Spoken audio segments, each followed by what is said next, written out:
I have a stateful counter component as a child of the app component. Yay! But that's not really what I want. We want our child components to be dumb presentational components. In this tutorial step, we take the state and the logic out of the counter, put it in the app, and pass it in as props. We will do that by starting on the interface for the props. I'm going to say that this counter component needs to be passed in a count as a number. And since this component is no longer a stateful component, I'm going to replace it with a dumb presentational component, a functional component. I'll fix the import. I see that I've got some stray imports up there. Use optimize imports to fix it. And this interface is no longer used, and so I'll delete that. I have violated the contract in the test. You got to pass in a count, so I will pass it in. Thank you, TypeScript, for helping me on that. And I pass it in on this one as well. Save. We'll worry about these other tests later. And now my counter component is working again for those two tests by passing in a prop for the state. But we also have to model in the prop that's passed in as the logic. So I'm going to have a prop called onCounterIncrease managed by the parent component. And it's going to have a callable that takes an argument of a React mouse event with a generic of the HTML element, just like we saw before, and has void as a return value. With that in place, I can unpack it to make it a local variable, and then uncomment this and replace the handle click with my onCounterIncrease. When I save, I see that we're having trouble again.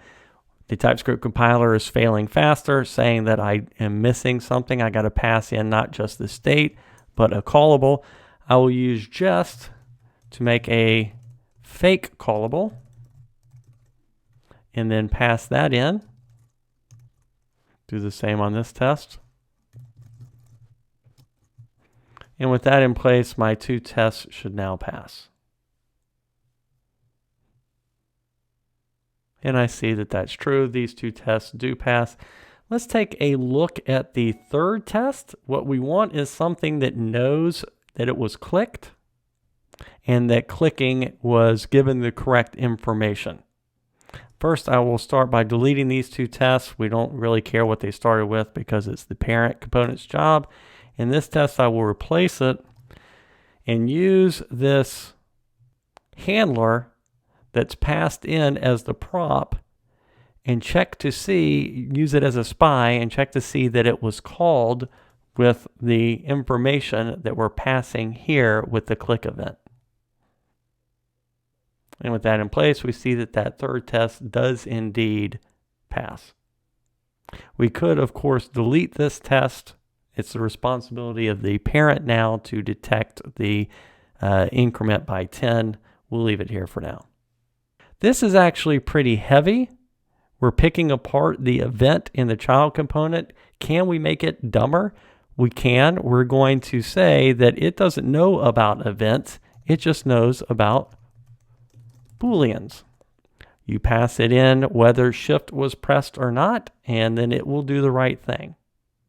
To put this to use, we're going to make a local arrow function called handle click. And it's going to unpack the event information instead of modeling it in the interface. And it's going to get just the information that we need out of that event and call the callable on the parent. And we're going to replace the onClick with this local click handler. And this is really nice. We've decreased the surface area of the contract to just a Boolean instead of an event that could be just about anything. We'll come over to our third test and we will change it to expect to be called with just false.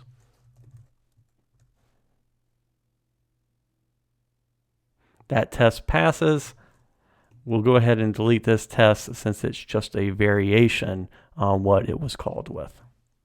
Since we shifted logic and work to the presentation to the parent component. Let's open that up and start the process of fixing it and get the tests for it.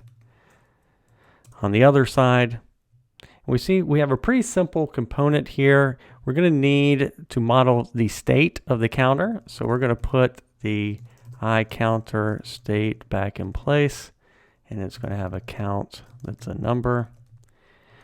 And we need to use it as a generic. And so, but we don't have any prompts that we're passing. So we'll just say object for the prompts and iCounter state for the state, the interface for the state. This also means we need a constructor. The props we will say is just an empty object. And the state on this parent component will start at 0. We've kind of seen this in a previous as well. Let's now make a method that handles the incrementing of the state. And remember, this is the thing that will be called by the child component. That's all it's going to pass is a boolean of whether shift was pressed or not. Let's bring back the decision on how to do the incrementing, and let's set some state.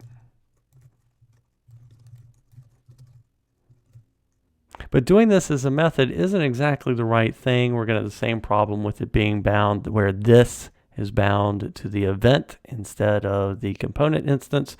So we'll use our old friend, the arrow function, to turn this into a property and to fix the binding issue.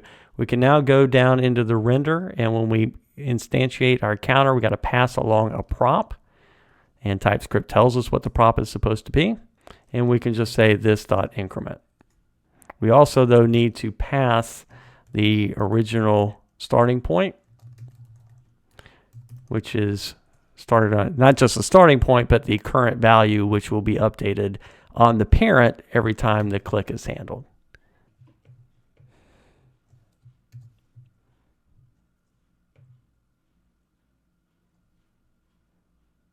Now we'll add some tests to check this on the app component.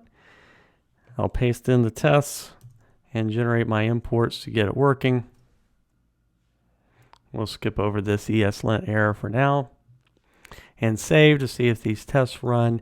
And take a look at what we're doing. In this case, we have an app component, and we want to get its instance and then do some work on it. We want to see what its count and then call increment on it, and then check to see if the increment goes up. Remember, we're not calling the counter. We're just calling these property method-like things on the component itself. And then we want to do the same thing with shift. Remember that logic has been moved up to the parent component now. Let's add 2 more tests that do a deep mount of the child component, which is the counter component. We're using a mount, and we're going to grab the counter component, simulate a click, and see if shift click generates 1, and without shift and with shift generates a 10, and they both work as expected, and the test pass. And remember, we've done all of this without going over to a browser, clicking every time, and not having good error messages. We stayed inside the tool, inside the IDE, got into the flow of testing, developing with confidence. Very good way of developing React and TypeScript applications.